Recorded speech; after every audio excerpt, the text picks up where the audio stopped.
करता हूँ यार, फिर भी घर वाले ताना देते हैं कहीं मैं अपने घर वालों के सर का बोझ तो नहीं हूँ। यही बात सोचते सोचते मैं आ गया क्लास 9 का चैप्टर पीपल एज रिसोर्सेज को पढ़ने, जहाँ में इंडिया के अंदर एक समय माना जाता था कि हमारे लोग ना हमारे लिए बोझ है, जितना ज्यादा लोग होगा उतने ज्यादा प्रॉब्लम क्रिएट करेगा वो। बट समय के साथ हमें ये रियलाइजेशन होने लगा कि हमारे लोग हमारे लिए बोझ नहीं है, जिसका इकोनॉमिक टर्म पे मतलब था लाइबिलिटी नहीं है, वो हमारे लिए एसेट है। एसेट का मतलब रिसोर्स है, इसलिए चैप्टर का नाम भी है पीपल एज रिसोर्स। और सवाल उठता है कि कैसे हम लोग एक रिसोर्स है, हाउ पीपल बिकम रिसोर्स। जब हमारे ऊपर करा जाता है खर्चा, इन्वेस्टमेंट लाइक एजुकेशन के ऊपर, हेल्थ के ऊपर और स्किल के ऊपर, तब हम लोग होते हैं एजुकेटेड, हेल्दी और स्किल्ड पर्सन। और इसी चीज को कहते हैं ह्यूमन कैपिटल। यही हमारा इस चैप्टर का पहला टॉपिक भी, व्हाट इज ह्यूमन कैपिटल। इसका सिंपल सा मतलब यह है कि ऐसे लोग जिनके पास नॉलेज और स्किल होता है जिससे कि वो प्रोडक्टिव चीजें कर सकते हैं, उन्हीं को कहते हैं ह्यूमन कैपिटल। अब अगर तुम्हारे दिमाग में ये सवाल आ रहा है कि ह्यूमन कैपिटल बनता कैसे है, मैंने अभी एक्सप्लेन करा ये चीजें। जब गवर्नमेंट या कोई फैमिली अपने लोगों के ऊपर खर्चा करता है, वो भी चाहता है नहीं बस एजुकेशन और हेल्थ के ऊपर, तब एक ह्यूमन रिसोर्स, एक ह्यूमन कैपिटल बन जाता है। और अगर हम ऐसा ना करें तो ह्यूमन कैपिटल फॉर्मेशन नहीं होगा।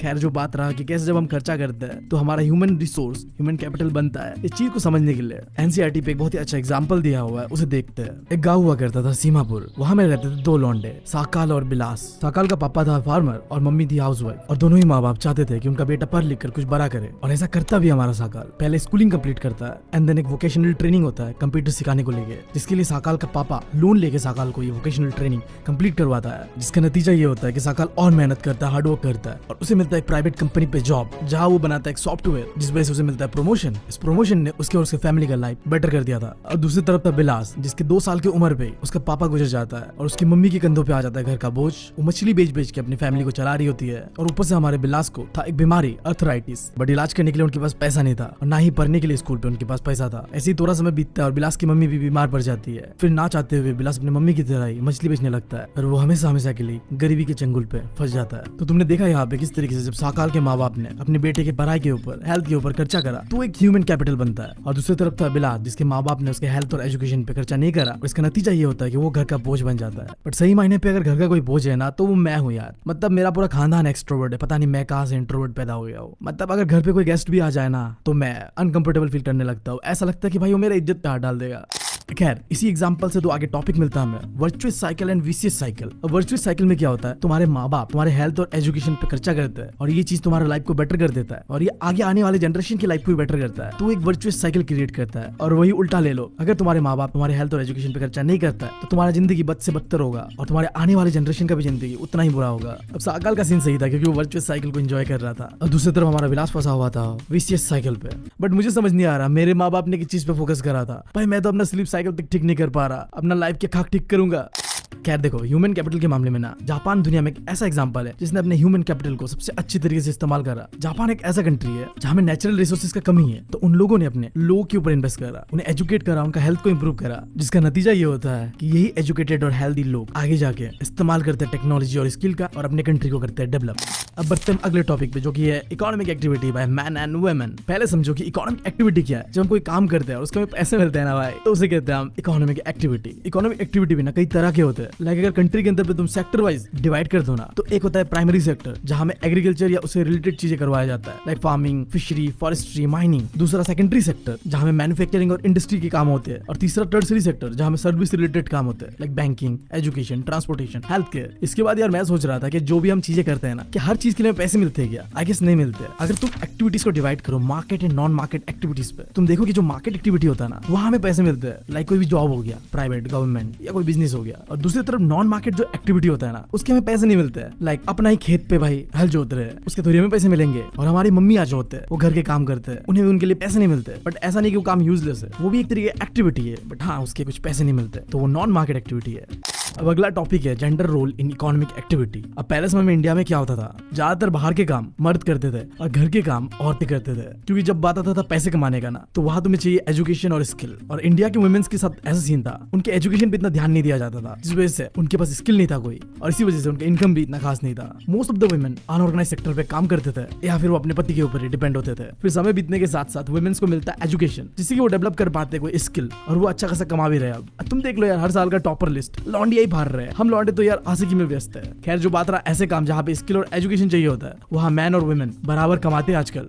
मैं सही बताऊं तो यार मैं तो चाहता हूँ कि मेरी बंदी भाई साहब अंधा पैसा कमाए ताकि मुझे कमाना ही नहीं पड़े यार। सही में अब कम बैक मेरी बंदी करेगी, मैं नहीं करूंगा, मैं तो उसके पैसे पे ऐश करूंगा। सॉरी मैं बार बार टॉपिक से भटक जाता हूँ। हमारा अगला टॉपिक है अभी क्वालिटी ऑफ पॉपुलेशन। अब देखो क्वालिटी ऑफ पॉपुलेशन डिपेंड करता है कि एक कंट्री के अंदर पे जो लोग है ना वो कितने लिटरेट है, जिसके लिए हम देखते हैं लिटरेसी रेट और देखते हैं कि उनका हेल्थ कैसा है। और इस चैप्टर में इन दोनों ही पॉइंट को बहुत ही डिटेल में बताया गया। हम पहले फोकस करते हैं लिटरेसी रेट के ऊपर। तो लिटरेसी रेट का डेफिनेशन तुम ऐसा कह सकते हो, एक कंट्री के अंदर पे जो लोग होते हैं ना उसमें से कितने % लोग ऐसे हैं जो लिख और पढ़ सकते हैं। हमने साकाल का एग्जांपल देखा था कि किस तरीके से एजुकेशन ने उसके लाइफ को बदल के रख दिया था। अब यही एजुकेशन को रिप्रेजेंट करा जाता है लिटरेसी रेट के साथ। अब अगर मैं बात करूं इंडिया का, तो देश के आजाद होने के बाद जो 1951 का डेटा आता है वहां में इंडिया का लिटरेसी रेट होता है 18%, जो कि बढ़ के 2018 पे हो जाता है 85%। एक बहुत ही बड़ा जंप मारा है हमने, राइट। अब इसके पीछे कहीं ना कहीं हाथ है गवर्नमेंट का। तो देखते हैं कि क्या क्या स्टेप गवर्नमेंट ने लिया जिससे कि एजुकेशन को इंप्रूव करा गया देश के अंदर। गवर्नमेंट का पहला स्टेप था सर्व शिक्षा अभियान, जहां में 6 से लेके 14 ईयर्स के जितने भी बच्चे थे उन्हें कंपलसरी फ्री एजुकेशन दिया गया। दूसरा स्टेप गवर्नमेंट ने लिया मिड डे मील स्कीम को लॉन्च करके।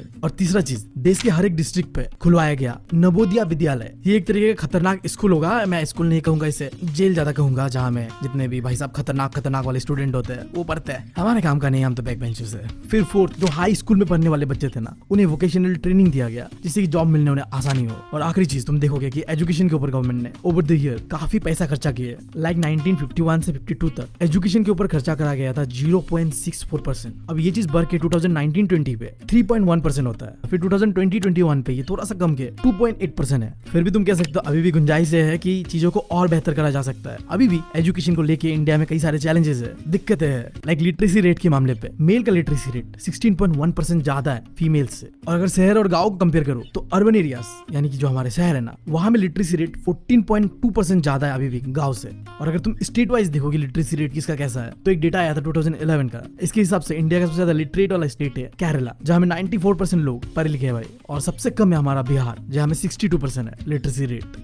क्वालिटी ऑफ पॉपुलेशन के अंदर पे हमने लिटरेसी रेट को देख लिया है। अब जानते हैं कैसे हेल्थ हमारे लोगों का जिंदगी बेहतर करता है। तो देखो, अगर एक देश के लोग ना हेल्दी होते हैं तो वो प्रोडक्टिव होते हैं, जो भी काम होता है उसे अच्छी तरीके से कर सकते हैं। तो आओ देखते हैं कि हमारे गवर्नमेंट ने हमारा हेल्थ को इंप्रूव करने के लिए क्या क्या करा। अगर तुम इस टेबल को देखो तो यहाँ में अलग अलग कैटेगरीज दिया हुआ है जिसके ऊपर गवर्नमेंट ने काम करा है। लाइक देश भर में कई सारे हेल्थ सेंटर, हॉस्पिटल, डिस्पेंसरीज खोला गया। इसी के साथ साथ गवर्नमेंट हॉस्पिटल्स पे जो बेड है ना उसका नंबर्स को भी बढ़ाया गया। नर्सेस एंड डॉक्टर्स का नंबर को बढ़ाया गया। गवर्नमेंट के द्वारा चलाया गया जो नेशनल हेल्थ पॉलिसी था वहां में प्रमोट कराया गया वैक्सीनेशन को, न्यूट्रिशनल प्रोग्राम्स को और मैटरनल केयर को। और साथ ही साथ गवर्नमेंट ने देश भर में कई सारे मेडिकल कॉलेजेस को भी खोला। इसका नतीजा ये होता है कि हेल्थ सेक्टर पे हमें इंप्रूवमेंट देखने मिलता है। कैसे मिलता है? इन 3 पॉइंट से देखो। लाइफ एक्सपेक्टेंसी, जिसका मतलब है एक इंसान ऑन एन एवरेज एक कंट्री के अंदर पे कितने साल जीता है। अब जैसे इंडिया के आजाद होने के बाद लाइफ एक्सपेक्टेंसी का जो एवरेज था हमारा 32 ईयर्स था, वो बढ़कर आज 2021 पे होता है 67.2 ईयर्स। इसी तरीके से एक चीज है इन्फेंट मोर्टेलिटी रेट, जो बताता है कि एक साल में 1000 बच्चों में से कितने बच्चे हैं जो 1 साल होने से पहले गुजर जाते हैं। तो ये चीज 1951 पे बहुत ज्यादा हुआ करता था, 147, जो कि घट के 2020 को होता है 28। फिर तुम्हें डेथ रेट और बर्थ रेट के बारे में तो पता ही है, ये भी ओवर द ईयर घटता है क्योंकि हेल्थ सेक्टर इंप्रूव हो रहा है। माना चीजें सुधर रहा है बट अभी भी बहुत काम करना बाकी है और वो चीज हमें देखने मिलता है। स्पेशली जो रूरल एरियाज है ना, वहाँ का अगर तुम हॉस्पिटल्स को देखो, डॉक्टर्स का नंबर को देखो तो वो काफी कम है। और स्टेट वाइज अगर तुम मेडिकल कॉलेजेस का नंबर को भी देखो ना तो ज्यादातर मेडिकल कॉलेजेस तुम्हें देखने मिलेगा तमिलनाडु पे, कर्नाटका पे और महाराष्ट्र पे, जबकि ये चीजें हर एक स्टेट को बराबर मिलना चाहिए। इसके बाद अगला टॉपिक है भाई साहब बेरोजगारी, देश का सबसे बड़ा प्रॉब्लम। और इस देश का सबसे बेरोजगार तो तुम्हारा भाई है।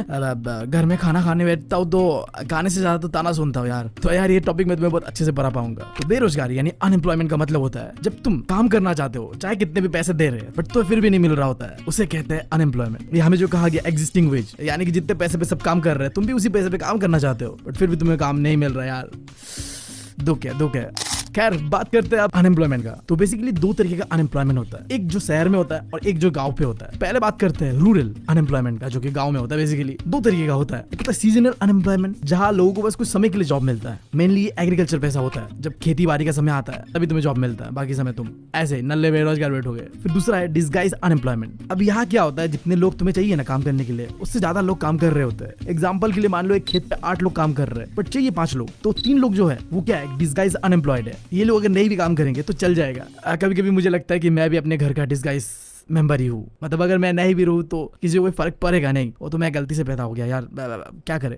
बढ़ते हैं दूसरा टाइप ऑफ अनएम्प्लॉयमेंट जो कि शहरों पे होता है, एजुकेटेड अनएम्प्लॉयमेंट। यहाँ में क्या होता है, एक नौजवान पढ़ा लिखा काम करना चाहता है, बट जो काम वो करना चाहता है वो काम उसे मिल नहीं रहा है, भले उसने पीएचडी करके रखा हुआ हो। इंडिया में बहुत ज्यादा होता है ऐसा, क्योंकि इंडिया में लोग ज्यादा है और काम कम है, तो इस वजह से जो एजुकेटेड अनएम्प्लॉयमेंट का जो सीन रहता है, एक समय हुआ करता था जब पढ़ लिख लो तो काम मिलना ही है, बट आज वो समय नहीं है। खैर अब बात करते हैं इफेक्ट ऑफ अनएम्प्लॉयमेंट का। जब अनएम्प्लॉयड होते हैं लोग तो उससे क्या दिक्कतें होता है। पहला तो अच्छा खासा टैलेंट जो है सब बर्बाद होता है। दूसरा, देश के जो जवान है ना उनके बीच एक होपलेसनेस होता है, मतलब अब कुछ नहीं करना, क्या करना है। तीसरा चीज, जब अनएम्प्लॉयड होता है ऐसा तो गरीबी जो होता है फैमिली के अंदर पे वो भी रहता है। और फोर्थ, फैमिली में जो मेंबर्स काम कर रहे होते हैं, बेसिकली हमारे पापा, उनके ऊपर बोझ हो जाता है कि जवान लड़का है, काम नहीं मिल रहा, और अल्टीमेटली अनएम्प्लॉयमेंट की वजह से देश का जो है डेवलपमेंट, ग्रोथ नहीं हो पाता।